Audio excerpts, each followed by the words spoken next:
Et si la Russie et l'Asie du Sud-Est étaient en train de réécrire silencieusement les règles du commerce mondial? Pendant que l'Occident regarde ailleurs, Poutine vient d'annoncer à Kazan un virage stratégique majeur. Fin du dollar, nouvelle route logistique, nucléaire civil, intelligence artificielle. Voici ce qu'il a vraiment dit aux dirigeants de l'ASEAN. Nous allons maintenant écouter le président Poutine dans son intégralité. Il s'adresse aux chefs d'État réunis pour ce sommet historique et pose les bases d'un nouveau partenariat entre la Russie et les 10 pays d'Asie du Sud. On s'abonne, on like, on commente et on partage si ce que nous vous donnons ici est important comme contenu. Alors les amis, je vous invite à écouter attentivement cette vidéo. Prenez le temps d'écouter cette vidéo attentivement, je vous en prie. Monsieur le Président Marquet, Mesdames et Messieurs, avec Monsieur Fernand Marquet, président des Philippines, État qui assure actuellement la présidence de l'Association des Nations de l'Asie du Sud-Est, nous souhaitons vous informer des résultats du sommet Russie-ASEAN, qui vient de s'achever. Nous avons réellement réussi à travailler de manière fructueuse et productive. Notre réunion s'est déroulée dans une atmosphère amicale et professionnelle. Ont participé à ce sommet les dirigeants, les chefs de gouvernement, les principaux responsables politiques et hommes d'État des 11 pays de l'ASEAN, ainsi que le secrétaire général de l'association. Tout cela témoigne clairement de l'intérêt réel, tant de la Russie que des États d'Asie du Sud-Est, pour le développement continu d'une coopération mutuellement bénéfique, s'appuyant sur les traditions d'amitié éprouvées par le temps et l'expérience accumulée d'un partenariat multidimensionnel et fructueux.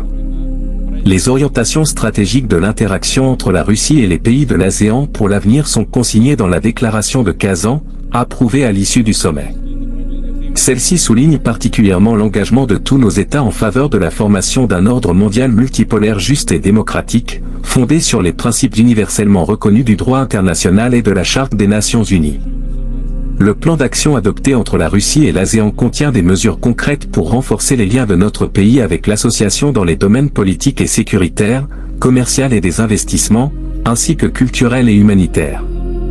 Je note que de nombreuses idées constructives et réflexions pratiques utiles ont été exprimées au cours du sommet concernant l'intensification du partenariat dans le domaine économique. Les participants se sont prononcés en faveur d'une augmentation qualitative et quantitative des indicateurs du commerce bilatéral, d'une amélioration de sa structure et d'une expansion des investissements mutuels. Pour ce faire, il est important de passer, dans les règlements financiers des transactions commerciales, aux monnaies nationales, de supprimer les barrières commerciales subsistantes et de simplifier les procédures administratives. De bonnes opportunités existent à cet égard pour tous nos pays. Il s'agit de diversifier les échanges commerciaux. La Russie propose d'augmenter ses exportations vers les États de l'ASEAN de produits à forte valeur ajoutée, y compris les engrais et les médicaments. Par ailleurs, nous continuerons bien sûr à fournir à nos amis asiatiques des denrées alimentaires et des sources d'énergie très demandées. Notre pays aide les États de la région à développer l'énergie nucléaire. Rosatom possède des technologies uniques pour la construction de centrales électriques répondant aux normes les plus élevées de sécurité et d'écologie. Elle peut non seulement construire des centrales nucléaires, mais aussi aider à créer de toutes pièces et clés en main une nouvelle filière de l'atome pacifique, former des spécialistes professionnels, transmettre l'expérience et les connaissances dans des domaines tels que la médecine nucléaire, l'application des technologies nucléaires dans d'autres secteurs, y compris l'agriculture, et ainsi de suite. La Russie et les États de l'ASEAN font beaucoup pour renforcer la coopération dans le domaine des transports. Les transports de fret maritime et ferroviaire transcontinentaux se développent, de nouvelles routes sont tracées, des services logistiques communs sont lancés. Des consultations régulières ont lieu sur des sujets sensibles tels que la lutte contre le terrorisme, le trafic de drogue, la criminalité organisée et l'utilisation sur des technologies numériques. Nous entendons continuer à promouvoir ensemble l'interaction dans les domaines de la cybersécurité et des systèmes d'information et de communication. Les principales entreprises russes de technologie de l'information partagent avec leurs collègues asiatiques leur développement de pointe dans des secteurs tels que la protection des données, l'intelligence artificielle, la technologie de la ville intelligente, et ainsi de suite. Une grande attention a été accordée lors du sommet au développement des échanges humanitaires, des contacts dans les domaines de la culture, de la science, du sport et du tourisme. La Russie aide traditionnellement les pays d'Asie du Sud-Est à former leurs cadres nationaux. Actuellement, environ 5000 citoyens des États de la région étudient dans nos universités, y compris sur la base budgétaire russe. Le Centre ASEAN de l'Institut d'État des Relations Internationales de Moscou, MJIMO, contribue de manière significative au renforcement des liens académiques depuis plus de 15 ans. Les flux touristiques réciproques augmentent, facilités par les liaisons aériennes directes régulières entre la Russie et les pays de l'ASEAN. L'année dernière, le nombre de Russes ayant visité les stations balnéaires d'Asie du Sud-Est a augmenté de 37%. Le nombre de touristes de la région visitant notre pays a également augmenté dans des proportions similaires, de 34%. Nous sommes bien sûr toujours heureux d'accueillir les hôtes étrangers et l'intérêt qu'ils portent à notre histoire, notre culture et les riches traditions populaires de la Russie. Et d'ailleurs, l'une de ces traditions les plus anciennes, la fête de Sabantuy, aura lieu ces jours-ci ici, à Kazan, et dans d'autres régions de la région de la Volga. La meilleure preuve en est. Je voudrais féliciter tous ceux qui célébreront ces événements. Ils sont traditionnellement liés à la fin des travaux agricoles de printemps. Je voudrais féliciter tout le monde à cette occasion.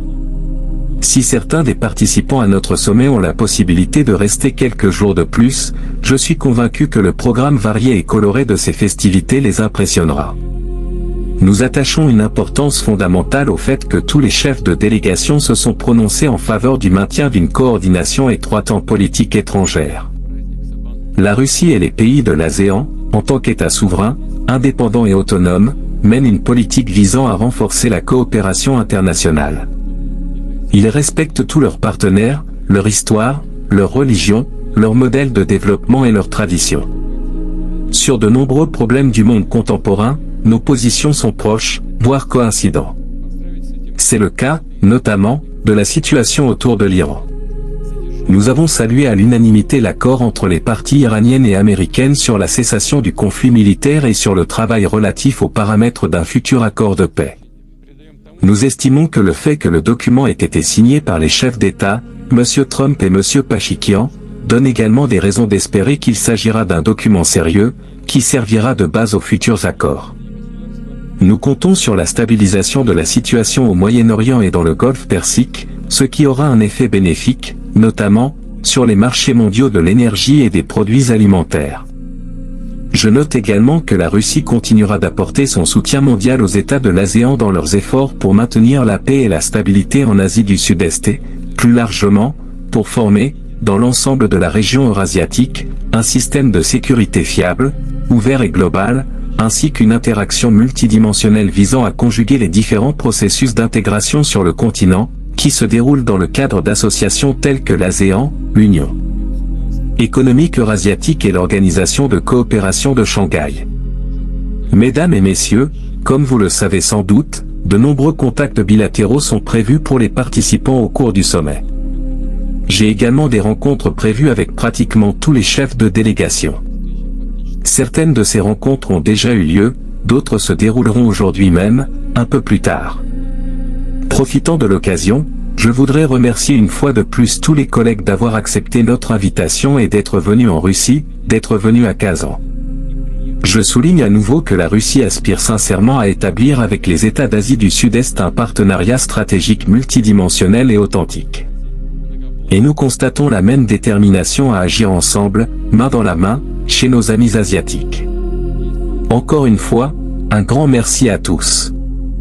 Monsieur le Président, en tant que président en exercice de l'association, vous avez personnellement grandement contribué à l'organisation de nos travaux d'aujourd'hui. Le Président et moi avons co-présidé nos travaux conjoints d'aujourd'hui. Et je tiens à vous remercier tout particulièrement pour ce travail conjoint lors de notre session d'aujourd'hui. Merci beaucoup, Monsieur le Président. Ce discours de Vladimir Poutine lors du sommet Russie-ASEAN dépasse largement le simple cadre d'une réunion diplomatique. Derrière les formules officielles et les déclarations de coopération, il révèle une stratégie plus profonde, celle d'une Russie qui cherche à accélérer sa réorientation vers l'Asie et à construire un nouvel équilibre économique mondial. Pendant des décennies, l'Europe et les États-Unis ont occupé une place centrale dans les échanges internationaux de la Russie. Mais depuis plusieurs années, Moscou affirme vouloir réduire sa dépendance envers les structures économiques dominées par l'Occident. Et ce sommet avec les pays de l'ASEAN apparaît comme une nouvelle étape dans cette transformation.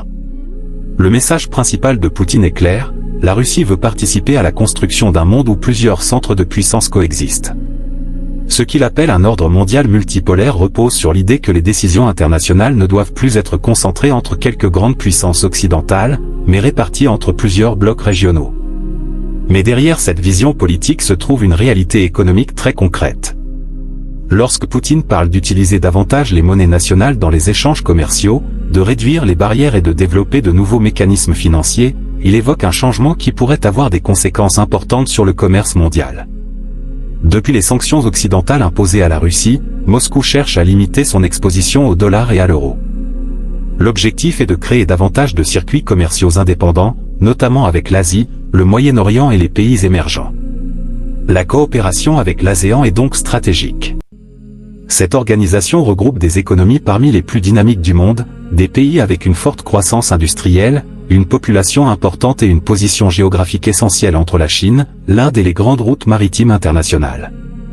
Pour la Russie, renforcer les liens avec cette région signifie trouver de nouveaux débouchés pour ses ressources, mais aussi vendre davantage de produits à plus forte valeur ajoutée. Et c'est un point important du discours, Poutine ne parle pas seulement de pétrole, de gaz ou de matières premières.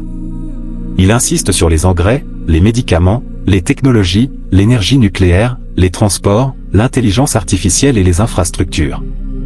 Autrement dit, Moscou cherche à présenter sa relation avec l'Asie non pas comme une simple relation d'exportation de ressources, mais comme un partenariat technologique et industriel. L'exemple de Rosatom est particulièrement révélateur. La Russie considère depuis longtemps le nucléaire civil comme un outil d'influence internationale. Construire une centrale nucléaire ne signifie pas seulement vendre une technologie, cela crée une relation qui peut durer plusieurs décennies, avec la formation des ingénieurs, la maintenance, l'approvisionnement en combustible et la coopération scientifique. Dans cette logique, l'énergie devient aussi un instrument diplomatique. Autre élément majeur du discours, les transports. Lorsque Poutine évoque les nouvelles routes maritimes, ferroviaires et logistiques, il parle d'un enjeu essentiel du XXIe siècle, le contrôle des flux commerciaux. Les grandes puissances ne se battent plus seulement pour les territoires. Elles se battent aussi pour les infrastructures qui permettent de faire circuler les marchandises. Ports, chemins de fer, corridors économiques, celui qui maîtrise les routes commerciales possède un avantage stratégique. Et c'est précisément là que la Russie veut renforcer sa présence en Eurasie. Mais ce discours contient également un message politique. Poutine insiste à plusieurs reprises sur la souveraineté, l'indépendance des États et le respect des modèles de développement nationaux. C'est un thème que la Russie répète régulièrement, l'idée qu'aucun pays ne devrait imposer son système politique ou ses choix aux autres. Ce message trouve un écho auprès de nombreux pays qui souhaitent maintenir une politique étrangère plus autonome entre les grandes puissances. Concernant la situation internationale, la référence à l'Iran et au Moyen-Orient montre également que Moscou cherche à se positionner comme un acteur diplomatique global. La Russie veut apparaître comme une puissance capable de dialoguer avec différents camps et de participer aux grands dossiers mondiaux, même au-delà de son environnement régional. Cependant, cette stratégie comporte aussi des défis. Construire un nouvel équilibre économique demande du temps. Les infrastructures doivent être développées, les mécanismes financiers doivent être renforcés et les partenaires doivent être prêts à aller plus loin dans leur coopération. Il existe aussi une question importante, jusqu'où les pays de l'ASEAN souhaitent-ils s'engager avec Moscou ? Car ces États ont souvent une politique d'équilibre. Beaucoup entretiennent également des relations importantes avec les États-Unis, l'Europe et la Chine. Ils cherchent donc à diversifier leurs partenariats sans forcément rejoindre un bloc contre un autre. C'est probablement l'un des points les plus intéressants de ce sommet. La Russie ne cherche pas seulement à remplacer un partenaire par un autre. Elle tente de participer à la création d'un nouveau réseau international où plusieurs puissances régionales coopèrent selon leurs propres intérêts. La question qui se pose maintenant est la suivante. Assistons-nous réellement à la naissance d'un nouvel ordre économique mondial, ou simplement à une adaptation temporaire provoquée par les tensions actuelles entre la Russie et l'Occident ? La réponse dépendra de la capacité de ces partenariats à produire des résultats concrets. Si les échanges augmentent, si les infrastructures progressent et si les mécanismes financiers alternatifs se développent, alors le poids économique de ces nouvelles alliances pourrait réellement changer l'équilibre mondial. Mais si ces projets restent principalement politiques et symboliques, leur impact pourrait être limité. Une chose est certaine, le sommet Russie-ASEAN montre que la compétition mondiale ne se joue plus uniquement entre Washington et Moscou. Elle se joue désormais aussi en Asie, autour du commerce, de l'énergie, des technologies et des routes qui relient les continents. La grande question pour les prochaines années sera donc: le monde va-t-il rester organisé autour d'un seul centre de puissance, ou entrons-nous dans une nouvelle époque où plusieurs pôles chercheront à définir les règles du jeu? Et c'est précisément cette bataille pour l'influence qui pourrait façonner l'avenir des relations internationales. Je suis Afrique vous remercie d'avoir pris le temps d'écouter la vidéo jusqu'ici. Alors je suis Afrique vous invite à liker, à commenter et également à partager les amis si ce que nous partageons ici est important. Je suis Afrique vous remercie. Merci de tout cœur. Merci à toi mon frère. Merci infiniment. Ciao.